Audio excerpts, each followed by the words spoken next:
ரதீப் பிரசானுக்கு 2வது மொட்டை போட போகிறாங்க. லாஸ்ட் வீடியோவில் சொல்லியிருந்தேன். ரதீப் பிரசானுக்கு இப்போ தான் ஃபஸ்ட்டு மொட்டை போட்டோம். ஃபஸ்ட்டு மொட்டை போட்டு 1 மந்த் தான் ஆகுது. அதுக்குள்ளே ஏன் செகண்ட் மொட்டை போடுறோம்னா, அவனுக்கு அங்கங்கே கேப்பாக இருந்துச்சு தலையில். அதனால தான் நாங்கள் உடனே போகிறோம். அப்போ தான் முடி நல்லா வளருமா. என் ஹஸ்பண்டும் சொன்னாங்க, சொந்தக்காரவங்க எல்லோரும் சொன்னாங்க. அடிக்கடி மொட்டை போட்டுகிட்டே இருந்தால் அந்த கேப் பூரா திரும்ப வந்து நல்லா வளரும்னு சொன்னாங்க. அதனால் குலதெய்வம் 2வது குலதெய்வம் கோயிலுக்கு எங்கள் அத்தை போட சொல்லிட்டாங்க. அதனால் நாங்கள் எல்லோரும் ஃபேமிலியாக கிளம்பியிருந்தோம். மார்னிங்காக ஆட்டோ பிடிச்சி கோவிலுக்கு வந்துட்டோம். எங்கள் அக்காவும் எங்கள் அத்தையும் ஸ்கூட்டியில் பின்னாடியே ஃபாலோ பண்ணி வந்துட்டாங்க.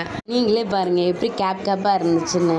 அதோட கோவிலுக்கு வந்து ஸ்ட்ரெயிட்டாக மொட்டை போடுறதுக்கு முன்னாடி பூசாரி வரத்துக்கு லேட் ஆகிடுச்சு. ஸோ நம்ம எல்லா கோயிலையும் 3 கோவில் இருக்குது. கருப்பங்கோயில், ஐயனார் கோயில், ஒரு அம்மன் கோயில். 3 கோயிலையும் சாமி கும்பிட்டுட்டு வெயிட் பண்ணிகிட்டு இருந்தோம். பூசாரி வர வரைக்கும் வெயிட் பண்ணிகிட்டு இருந்தோம்.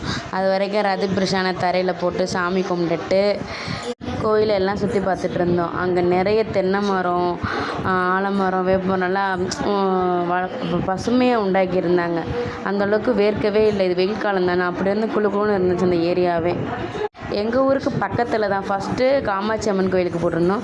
இப்போ வந்து கருப்பங்கோயில். 2மே பக்கத்தில் இருக்குது. 2மே எங்கள் ஹஸ்பண்டோட குலசாமி கோயில் தான். அருவாலாம் செம்ம நீளமாக வச்சுருந்தாங்க கோயில் ஹைட்டுக்கு.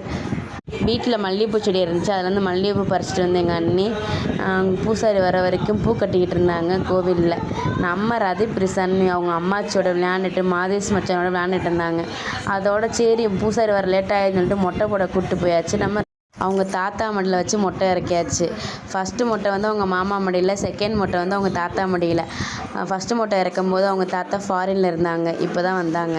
அவங்க பெரியப்பா தலையில் தண்ணி வைக்கும்போது முழிச்சாங்க. ஒரு